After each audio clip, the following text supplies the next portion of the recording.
Boa tarde, pessoal. Nessa unidade do livro de vocês, vai ser refletido o tema consumo consciente, né?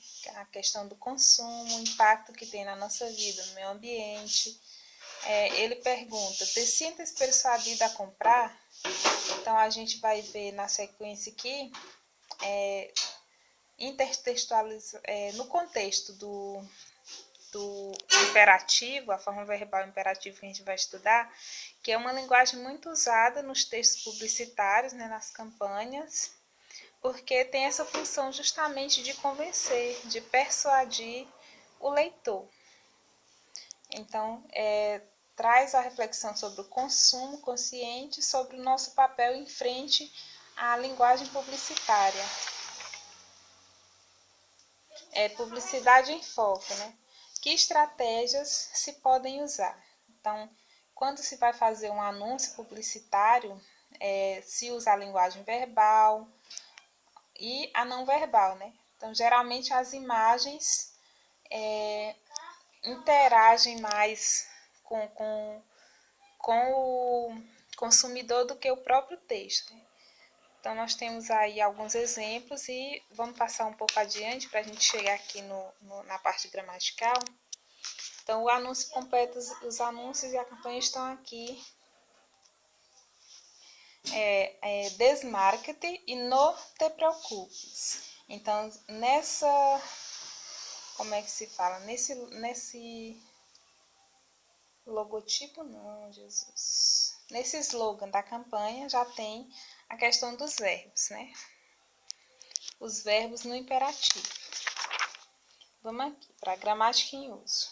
Então, na linguagem publicitária e na propaganda, há várias estratégias linguísticas para convencer e persuadir o leitor a que compre um produto ou aceite uma ideia. Então, observe os verbos nos dois textos estudados. Desmarca-te e não te preocupes. Agora responda teu caderno, né? Qual é o modo verbal que se usa? Infinitivo, gerúndio ou imperativo? Então, a gente já sabe que é o imperativo. O imperativo é o modo verbal que se utiliza dependendo do contexto para quê? Quais as funções do imperativo? Instruir, aconselhar, ordenar, permitir ou pedir, entre outras funções. Então, com que intenção se usou esse modo verbal nas publicações lidas? Então, a intenção é convencer o consumidor. Então, nos dois textos, a pergunta aqui da terceira questão. Nos dois textos, em que pessoa gramatical estão conjugados os verbos em tu ou os te? Então, utiliza teus conhecimentos para falar isso, né? Essa questão do tu ou do os te em relação é o que diferencia nos pronomes pessoais ou pronombres personal e sujeito o tratamento formal do informal, né? Então, o tu é uma linguagem mais informal e ele usa justamente essa, ó, a terminação te e no te e o te também antes de preocupes. Então, esse pronome complemento te indica a segunda pessoa do singular. Então, no te preocupes e se refere ao tu, que é mais informal, porque vai tentar chegar diretamente ao público, né, de forma popular. Que texto expressa um conselho a partir da afirmação? Então, o primeiro, né, desmarca-te. E o segundo, o texto que afirma a negação, o não te preocupes, justamente pela partícula no, que a gente tem lá no início. Então, como é que se forma o imperativo afirmativo? O imperativo se usa somente com essas pessoas aí do discurso. Ó, tu, vós, os te, nós outros, vós outros e os tedes. Então, tu, vós, você, nós, vós e vocês, né? Esse os te que também significa o senhor, a senhora, no tratamento formal. Então, observe a formação de suas formas. Aí, na página seguinte, nós vamos ter para formar, para fazer a formação do verbo em relação à pessoa tu, né? Se quita lá esse dele presente de indicativo. Tá só fazendo uma referência aqui ao presente do indicativo, né? Comparando, que seria apenas a gente retirar a letra S. Então, por exemplo, se eu estou afirmando no presente do indicativo que tu saltas muy alto, você salta muito alto, se eu quiser mudar, se eu estiver dando uma instrução para você, eu digo salta mais alto. Então, foi retirado aqui o S. Aqui eu estou afirmando no presente, ó. Tu comes el chocolate. Você come o chocolate. Ou tu come o chocolate. Não tu comes mesmo. Se eu for te dar um conselho, eu digo come el chocolate. Quando ele fala assim, tu escribes la tarjeta. Para transformar em imperativo, eu digo escribe la tarjeta. Escreva cartão.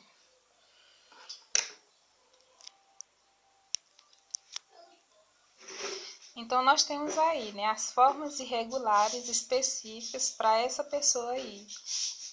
Tu, né? Então, o verbo decir, que é dizer, fica di. Em português a gente fala diga, em espanhol a gente fala di. Verbo hacer, fazer, como é que se diz? Haz.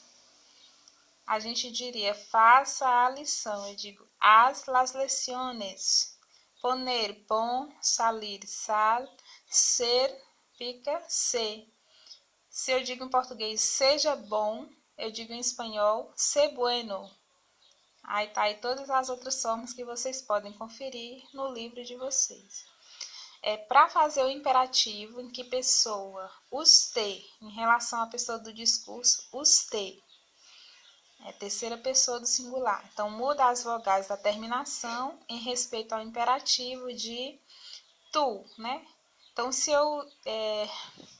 aqui já compara com o próprio imperativo, né? Se na pessoa tu eu falo habla tu com ela, então para a pessoa usted, que é o tratamento formal, eu digo hable con ella. E já o come las manzanas é para tu e coma las manzanas, coma as maçãs para usted. Vive mejor, viva mejor. Então, essa parte com certeza pode confundir um pouco mais, né? Porque tem que saber direitinho qual a forma usada para o tu e para usted. Então, come tu, coma usted. E aí as formas irregulares que vocês podem também conferir. Na questão dos tedes, como é que se dá essa formação? Então, se le añade, ou seja, se acrescenta uma N no imperativo singular de usted, né? Se no imperativo, que foi esse anterior que a gente estudou, eu falaria hable con ella, eu fale com ela, eu diria o quê? Hablen con ellas. Então, é só fazer o plural, né? Hable fica hablen. E o plural, geralmente, até dos pronomes simples, a gente sabe que termina com EN. A forma verbal, né? Em muitos casos. Então, hablen, coman, vivam, tengan. Então, o plural é feito acrescentando a letra N. Para a pessoa nós outros, se acrescenta a terminação mos. Então, hable con ella, somos nós agora, né? Hablemos, nós outros. Hablemos con ella, comamos las manzanas, vivamos mejor. Então, faz-se também o plural, primeira pessoa do plural. Já a pessoa vós outros é bem particular, porque você vai substituir a R do próprio infinitivo, ou seja, do verbo não conjugado, pela letra D. Então, o verbo cantar fica cantado. Com esse D, acho que muda a pronúncia também no final. Então, correr, correr. E todas essas outras que vocês podem conferir aí.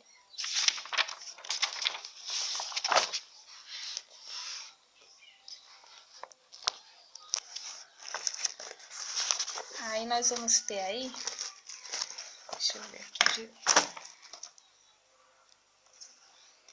na 8ª questão, conjuga em teu caderno os verbos trabalhar, comprar, correr, viver e dormir, né? Então, eu fiz essa pequena conjugação aqui na minha própria letra, espero que vocês consigam É entender, né? Então, trabaja, tu, trabajar, vós. Trabaje, ele, trabajemos, nós outros, trabalhad, vós outros. E trabalhem, ustedes. E a formação do imperativo negativo.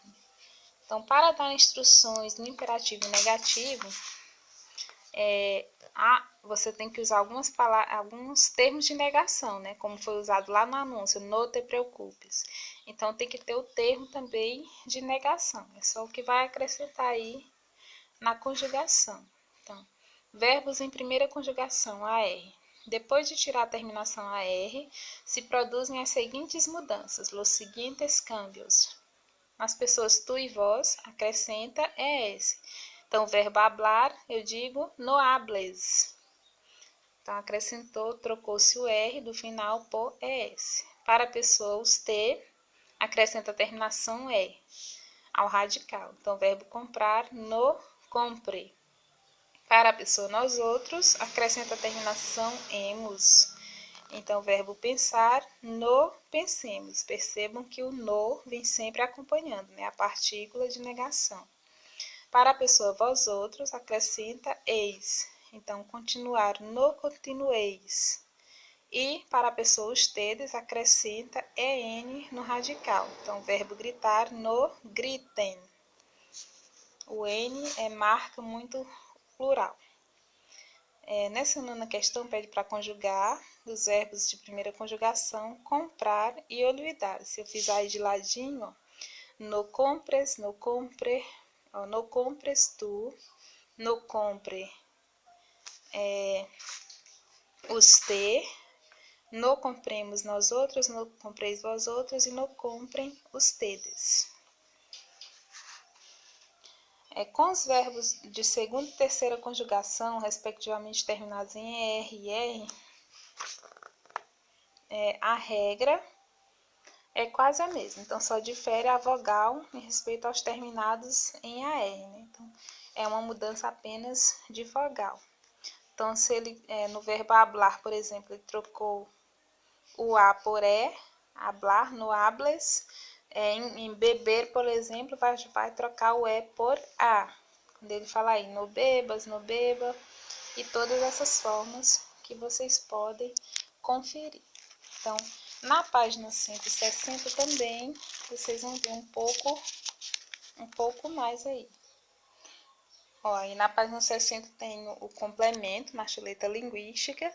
Então, tem algumas tabelinhas e também regras de formação, né? Quando ele fala aí, o imperativo afirmativo tem unicamente 8 verbos irregulares. Então, já traz os irregulares também, que correspondem à forma tu. O pronome sempre se põe depois do imperativo afirmativo e forma com este uma única palavra quando for um verbo pronominal. O verbo pronominal, esses que têm a partícula si.